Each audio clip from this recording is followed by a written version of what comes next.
पाठ 4 अपराजिता। कभी कभी अचानक ही विधाता हमें ऐसे विलक्षण व्यक्तित्व से मिला देता है जिसे देख हमें अपने जीवन की रिक्तता बहुत छोटी लगने लगती है। मैंने अभी पिछले ही महीने एक ऐसी अभिशप्त काया देखी जिसे विधाता ने कठोरतम दंड दिया है, किंतु उसे वह नतमस्तक आनंदी मुद्रा में झेल रही है, विधाता को कोस कर नहीं। उसकी कोठी का अहाता एकदम हमारे बंगले के अहाते से जुड़ा था। अपनी शानदार कोठी में उसे पहली बार कार से उतरते देखा तो आश्चर्य से देखती रह गई। कार का द्वार खोला, एक प्रौढ़ा ने उतरकर पिछली सीट से एक व्हील चेयर निकालकर सामने रख दी और भीतर चली गई। दूसरे एक क्षण धीरे धीरे बिना किसी सहारे के कार से एक युवती ने अपने निर्जीव निचले धड़ को बड़ी दक्षता से नीचे उतारा, फिर बैसाखियों से ही उस चेयर तक पहुंच उसमें बैठ गई, फिर उसे स्वयं चलाती हुई कोठी के भीतर चली गई। मैं नित्य नियत समय पर उसका यह विचित्र आवागमन देखती और आश्चर्यचकित रह जाती। धीरे धीरे मेरा उससे परिचय हुआ, उसकी कहानी सुनी तो दंग रह गई। नियति के प्रत्येक कठोर आघात को अति धैर्य और साहस से झेलती वह बित्ते भर की लड़की मुझे किसी देवांगना से कम नहीं लगी।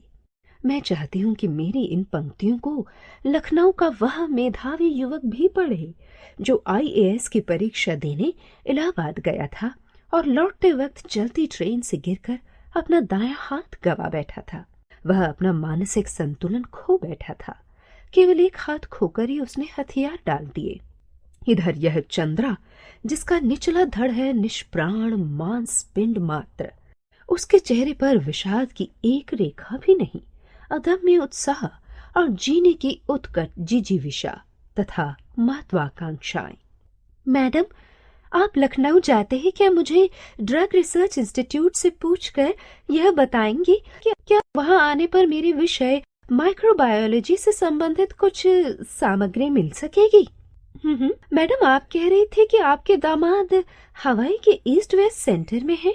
क्या आप उन्हें मेरा बायोडाटा भेजकर पूछ सकेंगी कि मुझे वहां की कोई फेलोशिप मिल सकती है? सामान्य सी हड्डी टूटने पर या पैर में मूंछ आ जाने पर ही हमारे प्राण कंठगत हो जाते हैं, और इधर यह लड़की है कि पूरा निचला धड़ सुन्न है, फिर भी बोटी बोटी फड़क रही है। आजकल वह आईआईटी चेन्नई में काम कर रही है। जन्म के 18वें महीने में ही जिसकी गर्दन से नीचे का पूरा शरीर पोलियो ने निर्जीव कर दिया हो, उसने किस अद्भुत साहस से नियति को अंगूठा दिखा अपनी थीसिस पर डॉक्टरेट ली होगी। मैडम, मैं चाहती हूँ कि कोई मुझे सामान्य सा सहारा भी न दे। आप तो देखती हैं, मेरी माँ को मेरी कार चलानी पड़ती है। मैंने इसी से एक ऐसी कार का नक्शा बनाकर दिया है जिससे मैं अपने पैरों के निर्जीव अस्तित्व को भी सजीव बना दूंगी। यह देखिए, मैंने अपनी प्रयोगशाला में अपना कामकाज संचालन कैसे सुगम बना लिया है। मैं अपना सारा काम अब स्वयं निपटा लेती हूँ। उसने मुझे कुछ तस्वीरें दिखाई। डॉक्टर चंद्रा के प्रोफेसर के शब्दों में, हमने आज तक 2 व्यक्तियों द्वारा सम्मिलित रूप में नोबेल पुरस्कार पाने के विषय में सुना था, किंतु आज हम शायद पहली बार इस पीएचडी के विषय में कह सकते हैं। देखा जाए तो यह डॉक्टरेट भी संयुक्त रूप से मिलनी चाहिए। डॉक्टर चंद्रा और उनकी अद्भुत साहसी जननी श्रीमती टी सुब्रमण्यम को 25 वर्ष तक इस सहिष्णु महिला ने पुत्री के साथ साथ कैसी कठिन साधना की, और इस साधना का सुखद अंत हुआ जब चंद्रा को डॉक्टरेट मिली माइक्रोबायोलॉजी में।